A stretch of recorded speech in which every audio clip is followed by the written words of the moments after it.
नमस्कार, आप देख रहे हैं जेके अपडेट न्यूज और मैं हूं नरेंद्र शर्मा। इस वक्त मैं मौजूद हूं गवर्नमेंट गांधीनगर मेडिकल हॉस्पिटल में, जहां पे आज हम बात करेंगे child specialist doctor Arshdeep Singh ji से। अर्शदीप जी, सबसे पहले तो आपका जेके अपडेट में स्वागत है। Thank you. मैं जानना चाहूंगा कि न्यूबॉर्न बेबी के लिए, न्यूबॉर्न बेबी जब होता है उसके लिए गर्मी और सर्दी, पहले जो मौसम चेंज होते हैं, कितना जो है वो प्रभाव होता है बच्चों के ऊपर, खासकर वायरस बहुत रहते हैं, और एक माँ को अपने बच्चे के लिए किस तरह की जो है वो पूरी जो है प्रिकॉशन जो है वो बच्चे के लिए होनी चाहिए। पहले तो सबसे पहले ये जानना ज़रूरी है कि जब भी बच्चा मदर के पेट में होता है वो एक डिफरेंट एनवायरनमेंट में होता है, वो एक कंट्रोल एनवायरनमेंट होता है। बच्चा उसमें एक प्रॉपर टेम्परेचर पे होता है। जब भी बच्चा बॉर्न होता है उसके बाद वो एक्सपोज होता है बाहर के टेम्परेचर से, उस टाइम पे बड़ा इंपॉर्टेंट है कि बच्चे को बड़ा केयरफुली हैंडल किया जाए। बच्चे को यूजली हम क्या करते हैं, बच्चों को प्रॉपर एडवाइस किया जाता है कि 2 to 3 लेयर्स मिनिमम इसको बच्चे को कपड़े पहनाने हैं इसको, प्लस उसको बच्चे को सॉक्स पहनानी है, बच्चे को कैप्स पहनाने होते हैं, ताकि बच्चे को मिनिमम हीट लॉस हो और मैक्सिमम कोई उसको कोल्ड से एक्सपोजर ना हो बच्चे को। ये समर को लेके है कि विंटर को लेके है? समर में अगर सपोज करो गर्मी में कोई न्यूबॉर्न बेबी हो रहा है तो उसको किस तरह से प्रिकॉशन चाहिए?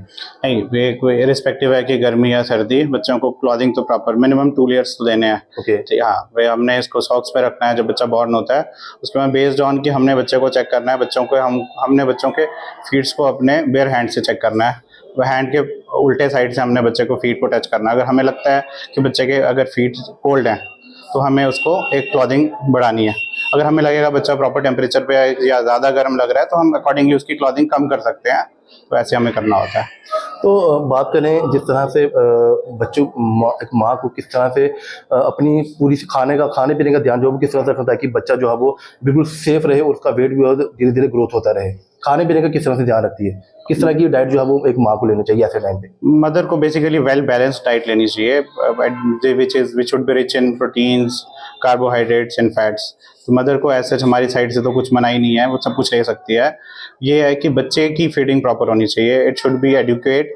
अगर बच्चा मदर फीड ले रहा है तो एज एंड व्हेन रिक्वायर्ड, बच्चा रो रहा है, क्राई करता है, तो यू कैन गिव फीड्स, ठीक है। एंड इट इज़ एडवाइजेबल कि baby should have at least 8 feeds a day, minimum of 8 feeds. तो मैक्सिमम हम दे सकते हैं एवरी 2 आवरली बच्चे को फीड दे सकते हैं, तो टोटल हम 12 फीड्स दे सकते हैं। और हमें बॉटल फीड नहीं देनी चाहिए, बिल्कुल एनकरेज नहीं करनी चाहिए बॉटल फीड। मदर फीड देनी चाहिए। एक तो फ्री है, बेस्ट है, उसमें इम्यूनोलॉजी के लिए देखा जाए तो बच्चे को इम्यून सिस्टम को बूस्ट करती है, बच्चे की इम्यूनिटी बढ़ाती है, बच्चे के एडमिशन के चांसेस कम हो जाते हैं, बच्चा बीमार नहीं पड़ता, एलर्जीज कम रहती हैं बच्चे को, और देखा जाए तो बच्चे की ब्रेन डेवलपमेंट बहुत अच्छी रहती है। तो ओवरऑल मदर फीड जो बेस्ट है। लेकिन मैक्सिमम देखा गया है कई सारी ऐसी माँ होती हैं जिनको दूध नहीं आता, बच्चे जो दूध जो है वो बाहर पाउडर वाला दूध पीते हैं, तो उसमें बच्चे जो है वो उनकी सेहत जो है वो अक्सर खराब है, कभी उनको पेट में प्रॉब्लम हो रही है, कभी चेस्ट में प्रॉब्लम हो रही है, तो उसका क्या कारण रहता है? मेन यही है कि बच्चे को मदर फीड जो है वो दैट इज़ द बेस्ट। जितने भी हम फार्मूलाज मार्केट में आते हैं वो it is never close to mother milk, ठीक है। तो इम्यूनोलॉजिकली देखा जाए, इम्यूनिटी वाइज देखा जाए तो उसका कोई ज़ीरो कंट्रीब्यूशन है बच्चे की हेल्थ में। उल्टा हम बॉटल फीड देते हैं, बच्चा एक्सपोज होता है टू बैक्टीरियाज जो बॉटल में होते हैं। बॉटल कभी भी क्लीन नहीं होती है, जितना मर्जी उसको आप ध्यान रखो। तो इट इज़ नेवर एडवाइजेबल कि किसी बच्चे को बॉटल फीड दी जाए। मदर को दूध नहीं आता है कि क्या प्रॉब्लम हो सकती है, इसमें क्या क्या करना चाहिए? नहीं, अगर नॉर्मली वजाइनल डिलीवरी हुई है मदर की, बच्चा वैसे बॉर्न है, तो अनलाइकली है कि किसी को नहीं आएगा, ये तो फर्श हो रहा है कि उसको आएगा। हाँ, किसी मदर की अगर सिजेरियन बॉर्न है तो इट कैन टेक टाइम, कुछ 6 घंटे 8 घंटे, उसके बाद में डेफिनेटली आ जाता है। ऐसा कुछ नहीं है कि नहीं आएगा मदर को। या मिसकंसेप्शन है, या थोड़े हमारी सोसाइटी मॉडर्न हो रही है, हम वेस्ट को ज़्यादा फॉलो कर रहे हैं। इनफैक्ट वेस्ट वाले जो हैं they are going towards exclusive breast feeding. तो आज के टाइम पे जिस तरह से मौसम जो है वो चेंज हो रहा है, बच्चे जो है वो काफ़ी ज़्यादा बीमार हो रहे हैं, चेस्ट की प्रॉब्लम हो रही है, नाक की प्रॉब्लम हो रही है, तो उसमें क्या कहना चाहेंगे? बेसिकली इस टाइम पे ये थोड़ा मौसम चेंज हो रहा है, इसमें थोड़ी वायरल इन्फेक्शंस बढ़ जाती हैं। तो इस टाइम पे इन्फ्लुएंजा ए, H1N1, H3N2, ये हमारा एडिनो वायरस, ये काफ़ी प्रेवलेंट है इस टाइम पे। इस टाइम थोड़ा पीक कम हो रहा है, कुछ आज से 1-1.5 महीना काफ़ी ज़्यादा प्रेवलेंट था। तो ये बेसिकली रेस्पिरेटरी ड्रॉपलेट से स्प्रेड होती है। तो इसमें यही ध्यान रखा जाता है, अगर किसी को हो गया है तो अपना प्रॉपर मास्क यूज़ करें, हैंडशेक ना करें, और अगर किसी को है तो छोटे बच्चे को घर में उसके पास ना लाएं। किसी फादर को हो गया है तो बच्चे के छोटे न्यूबॉर्न के पास ना लाएं उसको।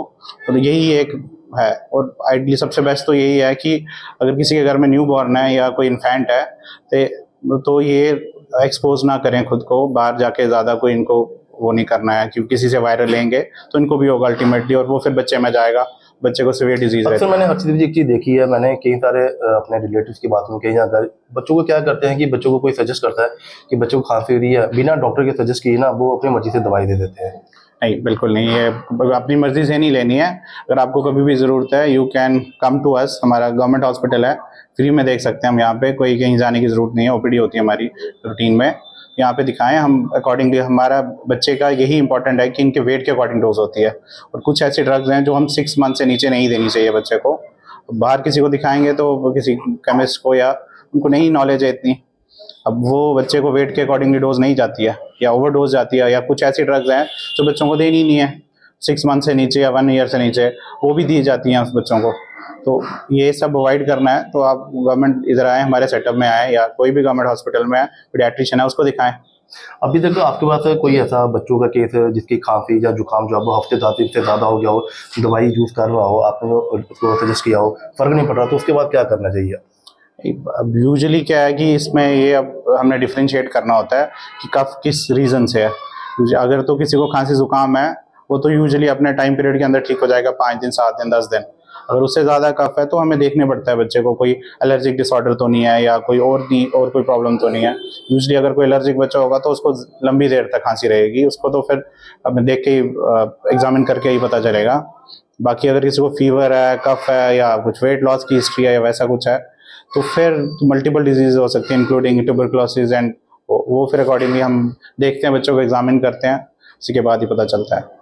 तो मैक्सिमम बच्चे की कितनी एज तक जो है वो उसका पूरा जो है वो केयर पार्ट रहता है, किस तरह की ड्रेसेस रहनी चाहिए, कितने साल तक?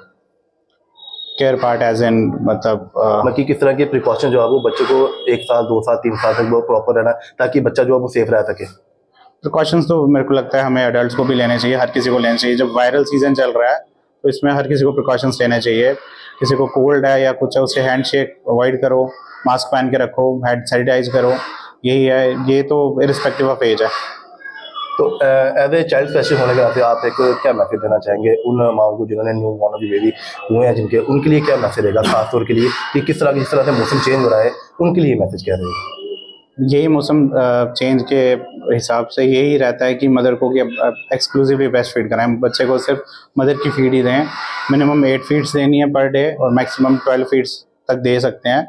मदर फीड देंगे बच्चे को तो बच्चा एक तो बीमार नहीं रहेगा, दूसरा हॉस्पिटल में एडमिशन के चांसेस कम हो जाएंगे, बच्चे के ओवरऑल वेट गेन अच्छा होगा। ये ब्रेस्ट फीडिंग ही जो है बच्चे को बचाता है। सेकंड है कि खुद को किसी एक्सपोज ना करें, किसी को कोल्ड है खुद को बचा के रखे पेरेंट्स, खुद बचेंगे तो बच्चा आगे उनका सेफ रहेगा। अजय जी, मेरा लास्ट सवाल रहेगा कि बच्चों को जब मदर फीड जो है वो कितने टाइम के बाद जो है वो देनी चाहिए? मतलब कितनी फ्रिक्वेंटली देनी चाहिए? हाँ। आप मदर को ऐसे तो एडवाइजेबल है कि एवरी 2 आवरली हमें देनी होती है फीड्स उसको। अगर बच्चा है कोई मदर फीड ले रहा है, अगर पहले भी क्राई करता है या मांग रहा है फीड तो हम दे सकते हैं, इसमें कोई वो फिक्स्ड नहीं है कि हमें 2 घंटे में ही देनी है, पहले भी दे सकते हैं। मदर फीड कभी भी एक्सेस नहीं होती है बच्चे को। हाँ, वो नहीं, हम बॉटल फीड दे रहे हैं किसी बच्चे को तो वो उसको एक्सेस हो सकती है, बच्चा वॉमिट कर सकता है, बच्चे को रिफ्लक्स होगा, बच्चे को प्रॉब्लम्स हो सकती हैं। मदर फीड कभी एक्सेस नहीं होती है। ऑन डिमांड जब बच्चा क्राई कर रहा है या बच्चा अगर मांग रहा है फीड तो दे सकते हैं कुछ। धन्यवाद आपका। ये थे हमारे साथ चाइल्ड स्पेशलिस्ट हर्षदीप सिंह जी, और इनका कहना है कि ऐसे मौसम में बच्चों के साथ साथ उनके पेरेंट्स को भी प्रिकॉशंस लेना चाहिए। अगर बच्चा आपका बीमार हो रहा है, किस वजह से बीमार हो रहा है, तो बिल्कुल भी लापरवाही ना करें, तुरंत डॉक्टर के पास आएँ। गांधीनगर स्पेशलिटी हॉस्पिटल में आप आएँ, डॉक्टर को चेक करवा सकते हैं, और बिना चेक करवाए किसी की बात लोकल शॉप से कभी भी दवाई ना लें। खासकर बच्चों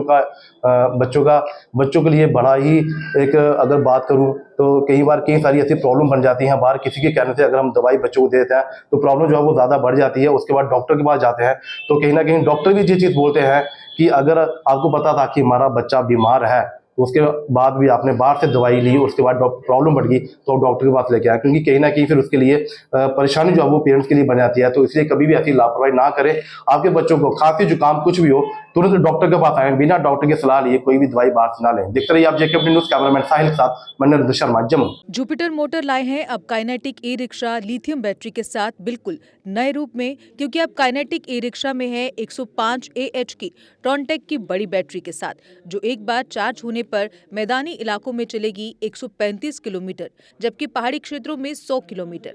क्योंकि इसमें है लेड एसिड की जगह लिथियम बैटरी, साथ में डबल सस्पेंशन, हैवी कमानी, heavy shocker, controller, cooling fan, heavy controller, 1200 what की पावरफुल मोटर जो हर चढ़ाई को कर दे बेहद आसान। साथ ही चढ़ाई चढ़ने के लिए power gear, hand brake, digital meter, FM sound system with pen drive, battery की क्षमता को दर्शाने वाला SOC मीटर, जबकि full accessories, matting, side cover for rain और बैटरी पर पाए 3 साल की फुल वारंटी।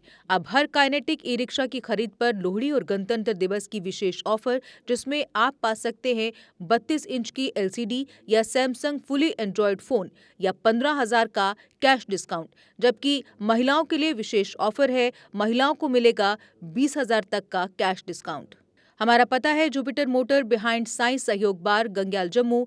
फोन नंबर है 9780848888। जम्मू कश्मीर की खबरों के लिए जुड़े रहिए JK अपडेट के साथ।